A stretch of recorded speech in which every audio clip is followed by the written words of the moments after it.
Hi అండి. అందరికీ నమస్కారం. 'రమీ జ్యోతి టాప్ తెలుగు ఎఫ్ఎం స్టోరీస్‌కి స్వాగతం. ఏకాంత ఆరాత్రి 17వ భాగంలోకి వెళ్దామా? ఇది చూసే ముందు భాగాలను చూడడం మర్చిపోవద్దు. ఇక కథలోకి వెళ్దాం. నేను ఏదీ దాచటం లేదు. అర్థం చేసుకున్నందుకు చాలా థాంక్స్ అని లేచింది. మొదటిసారిగా ఆఫీస్‌కి వచ్చావు. జ్యూస్ తీసుకొని వెళ్ళు అని అన్నాడు రాకేష్. అంతలో జ్యూస్ వచ్చింది. ముళ్ళ కుర్చీపై కూర్చున్నంత అసౌకర్యంగా కూర్చుని గబగబా జ్యూస్ తాగేసి బయటకు వెళ్ళిపోయింది ప్రణయ. బయటకు వెళ్తున్న ప్రణయనే చూస్తూ ఉండిపోయాడు రాకేష్. ఈ అమ్మాయి నా దగ్గరికి ఏదో చెప్పాలని వచ్చి ఇంకేదో చెప్పి వెళ్ళిపోయింది. తను చెప్పాలనుకున్నది ఏంటో నేను తెలుసుకునే సందర్భం, సమయం త్వరలోనే వస్తుంది అని అనుకున్నాడు రాకేష్. కిందికి వచ్చి ప్రణయను చూసేదాకా కూడా తన గుండె దడ ఆగలేదు ప్రణయకు. వచ్చి ప్రణవ్‌ని చూడగానే ఏమైంది? అనుకున్న పని సక్సెస్ అయ్యిందా? అని అడిగాడు ప్రణవ్. తర్వాత చెప్తా. అర్జెంటుగా ముందు ఇక్కడి నుండి పద అని బండి ఎక్కేసింది ప్రణయ. ఏమైందో చెప్పవే? నాకు అసలే టెన్షన్‌గా ఉంది అని అన్నాడు ప్రణవ్. ముందు నువ్వు బండి తీ అని ప్రణవ్ భుజంపై కొట్టింది ప్రణయ. ప్రణయ హడావిడి చూస్తుంటే ఎవరో వారిని అనుసరిస్తున్నట్టుగా అనిపించింది ప్రణవ్‌కి. అందుకే ఎక్కువ ఆలస్యం చేయకుండా బండిని రయ్యుమనిపించాడు. కొంత దూరం పోయాక ఎక్కడికి తీసుకెళ్ళమంటావు అని అడిగాడు. ఐస్ క్రీమ్ తినాలి. ముందుగా ఐస్ క్రీమ్ పార్లర్ దగ్గరికి తీసుకువెళ్ళు అంది ప్రణయ. ఐస్ క్రీమా? నీకేమైనా పిచ్చా? అసలు ఏం జరిగిందంటే చెప్పవు? ఎవరో తరుముతున్నట్లు నన్నిలా తీసుకొచ్చావు. మళ్ళీ ఐస్ క్రీమ్ అంటున్నావు అన్నాడు ప్రణవ్. అబ్బా! ఇప్పుడు ఏమీ అడగకుండా ముందు నాకు ఐస్ క్రీమ్ ఇప్పించు అని అంది ప్రణయ. సరే సరే విసుక్కోకు తీసుకువెళ్తాలే అంటూ ఒక ఫేమస్ ఐస్ క్రీమ్ పార్లర్ ముందు ఆపాడు ప్రణవ్. అక్కడ ఏకాంతంగా ఉండడం కోసం క్యాబిన్స్ కూడా ఉన్నాయి. అందులోకి తీసుకెళ్ళి కూర్చోబెట్టాడు. ఐస్ క్రీమ్ తినడానికి ఇలా దాక్కొని తినాలా? బయట తినేవాళ్ళం కదా అంది ప్రణయ. మరీ నువ్వు అలా అడిగితే నేనేమీ చెప్పలేను అంటూ పళ్ళికిలిచాడు ప్రణవ్. కాసేపట్లో ఐస్ క్రీమ్ వచ్చింది. ఐస్ క్రీమ్ తింటూ ఉంది ప్రణయ. ప్రణయ ఐస్ క్రీమ్ తినే విధానాన్ని చూస్తూ, ఇప్పుడు అది ఎవరు ఎత్తుకుపోరు. ఎందుకలా తింటున్నావు? పక్కన నీ ఐస్ క్రీమ్ కోసం పోటీకి ఎవరూ లేరు. నాదు నాకే ఉంది అని అన్నాడు ప్రణవ్. జోక్స్ ఆపు అని అంది ప్రణయ. మరి ఆ కక్కుర్తి ఏంటి? ఎవరో తరుముతున్నట్లు ఆ కంగారు ఏంటి? అసలు ఏం జరిగిందో చెప్పమంటే చెప్పవు అని అన్నాడు ప్రణవ్. ఏం జరిగిందా? పులి బోన్లోకి వెళ్ళి వచ్చినట్లు అనిపించింది నాకు అంది ప్రణయ. ఏమన్నాడు? అంత డేంజర్గా ఉన్నాడా అని అడిగాడు ప్రణవ్. జరిగిన విషయం మొత్తం చెప్పింది.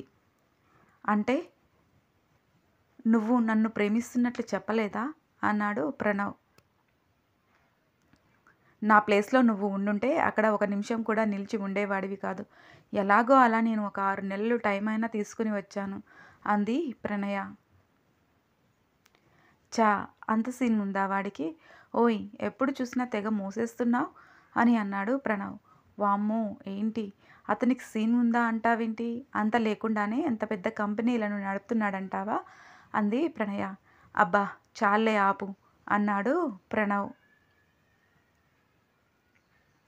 ఆపుతాలే. ఆ టెన్షన్ ఇంకా తగ్గట్లేదు అంది ప్రణయ. ఇప్పుడు నీ టెన్షన్ తగ్గాలి అంతే కదా అన్నాడు ప్రణవ్. ఏం చేస్తావేంటి అంది ప్రణయ. ఏం చేస్తానా అంటూ దగ్గరికి వచ్చాడు ప్రణవ్.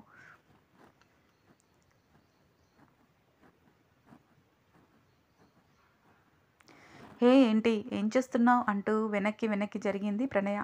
అలాగే కుర్చీలో వెనక్కి జరుగుతూ కుర్చీకి వాలిపోయింది. ప్రణయ కుర్చీకి రెండు వైపులా చేతులు ఉంచి తన మీదికి వస్తూ ప్రణయ పెదవి చివరన అంటిన ఐస్ క్రీమ్ని తన నాలుకతో అందుకున్నాడు ప్రణవ్. వెంటనే వెళ్ళి తన చైర్లో వెనక్కి కూర్చున్నాడు. ప్రణయ గుండె వేగం అమాంతం ఒక్కసారిగా పెరిగి తిరిగి మామూలుగా వచ్చేసింది. పిచ్చా? ఏం చేశావు అంది ప్రణయ. ఐస్ క్రీమ్ అంటుకుంది తుడిచేయొద్దా అన్నాడు ప్రణవ్. అంటుకుంటే అంటుకుంటుంది. నీకేంటంట అంది ప్రణయ. అది అక్కడ అంటుకుని నన్ను ఊరిస్తూ ఉంటే ఎలా ఊరుకునేది? నాకేమో నోరూరుతుంది. ఆగలేకపోయాను అన్నాడు చిలిపిగా. నీ ముందు కప్పులో కూడా ఉంది కదా అంది ప్రణయ ఏమీ ఎరగనట్టుగా. చెలి మధువుల చివరన అంటిన క్రీమము కంటే తీయనైనది, కమ్మనైనది ఈ ప్రపంచంలో ఇంకెక్కడా లేదు అన్నాడు ప్రణవ్.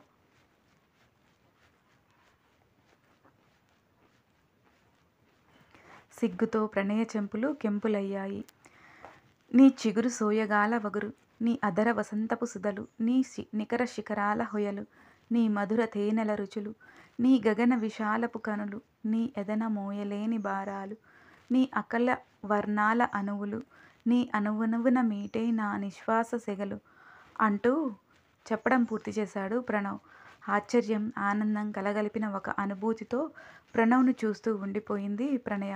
నువ్వు ఇలాంటివి కూడా చెప్తావా అని అంది. ఇంతవరకు ఎప్పుడూ లేదు, కానీ నా చెలియ అరుణుడితో పోటీ పడిన బుగ్గలను చూడగానే తెలియకుండానే వచ్చేశాయి ఆ పదాలు అన్నాడు. ప్రణయకు ఏం మాట్లాడాలో అర్థం కాలేదు. ఐస్ క్రీమ్ కరిగిపోతోంది అని అంది. అబ్బా, ఏం టైమింగ్ అనేది! నేనేం చెప్తున్నాను, నువ్వేం చెప్తున్నావు అని అన్నాడు ప్రణవ్. నాకు అదంతా తెలియదు, పద ఇంటికి వెళ్దాం అంది ప్రణయ. ఇంతకీ ఇక్కడికి ఎందుకు వచ్చావు, మర్చిపోయినట్టున్నావు అంటూ కన్ను కొట్టాడు ప్రణవ్. నిజమే, చాలా కంగారుగా ఉంది తను ఇంతకు ముందు వరకు.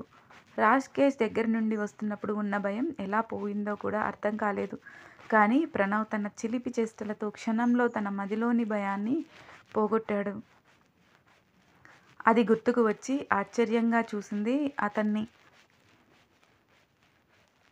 అర్థమైందా నేను ఎందుకు చేశానో ఇలా అన్నాడు ప్రణవ్. లేకపోతే మాత్రం ఏదో రాముడు మంచి బాలుడిలా కూర్చునేవాడిలాగా మాట్లాడుతున్నావే అంది ప్రణయ. పర్లేదు, నా గురించి చాలా త్వరగా చాలా తెలుసుకున్నావు. ఇప్పుడు నువ్వు అనుకున్న దాన్ని నిజం చేయకపోతే నిజంగానే రాముడు మంచి బాలుడు అయిపోతాను అంటూ తన కుర్చీ నుండి లేచి దగ్గరికి వచ్చాడు ప్రణవ్.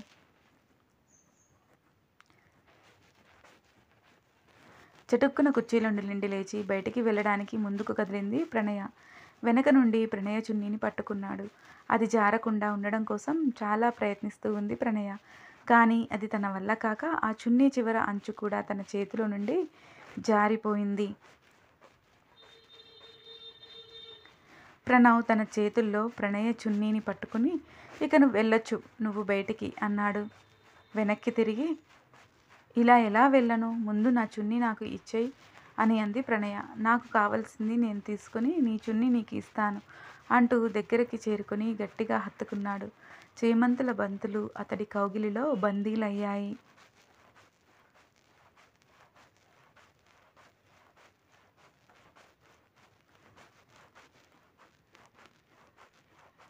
ప్రణయ వీపుపై అతని చేతులు నాట్యం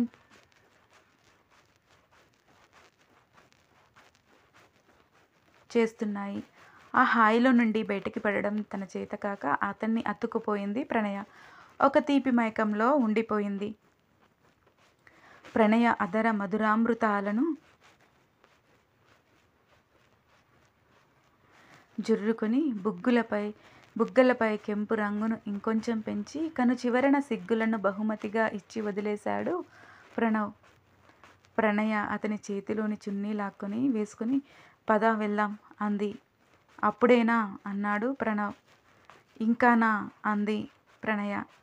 చెలి మాటలకు అర్థం వేరేలా అనిపిస్తుంది ఏంటి నాకు అన్నాడు ప్రణవ్. వేరేలా అంటే అంది ప్రణయ. మాటలేమో వెళ్దామని, కళ్ళు చూస్తుంటేనేమో అప్పుడే వదిలేసావే అన్నట్లుగా ఉన్నాయి. నిజమే కదా అన్నాడు ప్రణవ్.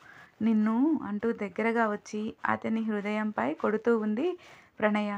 ప్రణయను పొదివి పట్టుకొని నుదుటిపై వెచ్చటి ముద్దు పెట్టి, నన్ను అంగీకరించినందుకు నిజంగా చాలా థ్యాంక్స్. నువ్వు లేకుండా నేను ఉండలేను. ఎలా నా ప్రేమని చెప్పాలో కూడా తెలియట్లేదు అంటూ మొహమంతా అంగుళం కూడా వదలకుండా ముద్దులు పెడుతూ ఉన్నాడు ప్రణవ్. కొనసాగుతుంది. మీకు ఈ కథ నచ్చినట్లయితే లైక్ చేయండి, షేర్ చేయండి.